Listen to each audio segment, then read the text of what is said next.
Hey there, my name's Tom Brody, and I'm going to be talking about the career that I chose, which is to become a bush pilot.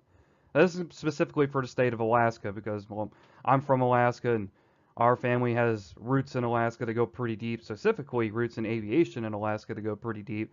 But I've always had a soft spot for it. It's such a gorgeous state.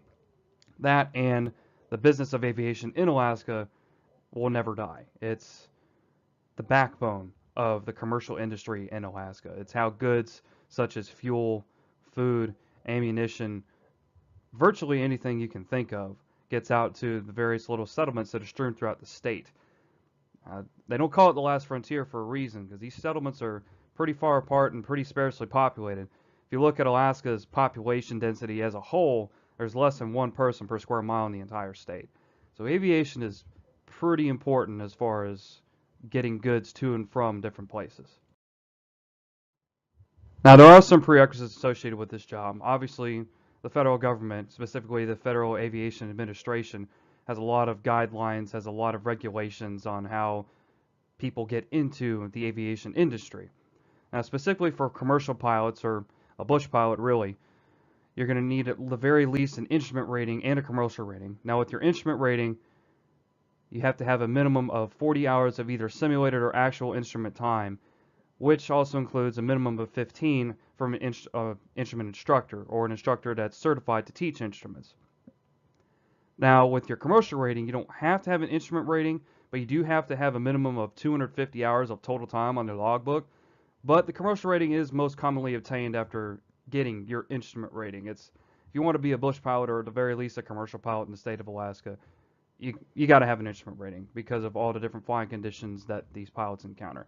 Now, there is no formal degree required, although some education, like if you're a certified mechanic or even if you have some mechanical experience or classes on weather or something like that, it never hurts.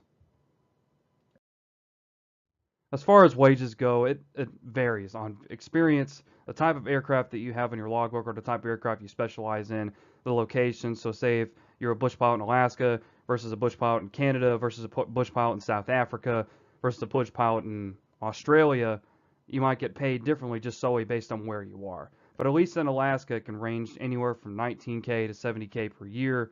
And as a commercial pilot, kind of on a separate note, as far as nationwide goes, the median salary for that is $102,250 as of May of 2015, according to the U.S. Bureau of Labor and Statistics. So even if the bush pilot thing doesn't work out, there's always a good fallback, especially with that kind of experience, because that experience is pretty transferable to any part of the aviation industry you go to. Now, bush pilots got to be kind of a renaissance man when it comes to the aviation industry. You often have to be a pilot, mechanic, and a weatherman rolled into one. So you have to know about where you're going. You have to know your aircraft top to bottom, like the back of your hand, especially if something breaks on it, you can repair it. You know, and have that kind of stuff with you, little small things here and there, like an oil filter or something, so you can do your own work in the wilderness. The stuff breaks a lot out there. Say you hit a bird and the fabric on your leading edge of your wing is torn. How are you going to repair it? You got to think about that kind of stuff when you're out on your own, especially when you're hours away from anybody. Now, part of a bush pilot's duties is to fly people, supplies, medicine, other cargo to these remote locations, villages such as Barrow or Prudhoe Bay, which are both on the northern coast of Alaska. I mean, very often the only times that people get these sorts of things is when pilots fly them in and out in their aircraft, because a lot of these locations can only be reached by airplane. I mean, not even a snowmobile, a dog team, boat, especially a car. It's just not going to make it. Now, you got to be able to navigate all sorts of terrain through all sorts of weather, and that has so many variables involved in it.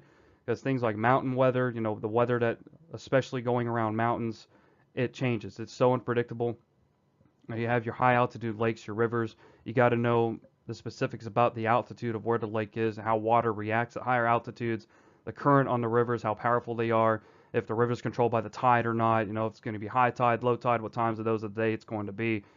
Because especially in Alaska, because the weather just changes at the drop of a hat. It's not unlike Florida in that regard. As far as the industry itself goes, the aviation industry expects good growth over the next 20 years or so. Commercial aviation projects 617,000 new pilots and 679,000 new mechanics, according to a study done by Boeing. And North America is the second highest number of new pilots expected, at 112,000, according to the projections. As far as the Alaska Department of Labor and Workforce Development is concerned, for the state itself, it projects job openings for pilots, co-pilots, and flight engineers will grow almost 12% over a 10-year period between 2014 and 2024.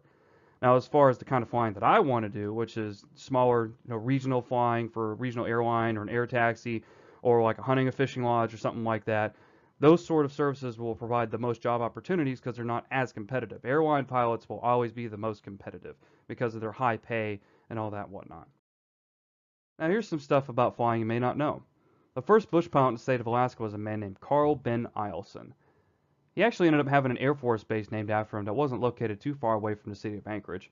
But in World War I, he was a pilot for the United States, and when he came back from the war, he ended up in Fairbanks, Alaska, and he flew passengers and mail and other goods to various settlements around the city with a biplane that he acquired in the early 1920s.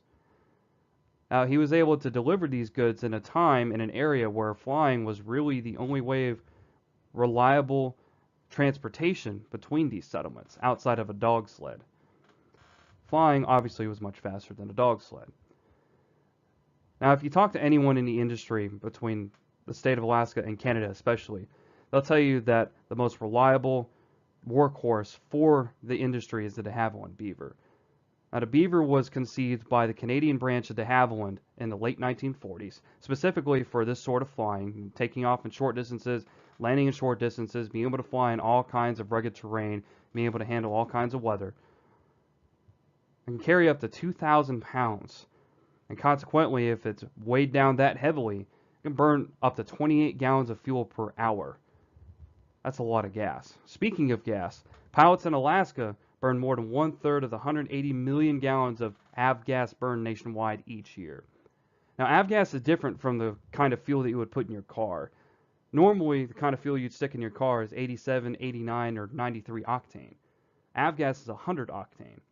So you can burn avgas in your car, but you can't burn car gas in an airplane because since car gas isn't refined as much as 100 octane avgas, it'll burn not nearly as clean inside an aircraft engine. It'll gunk up the inside of the engine, then you'll end up having to get a new engine.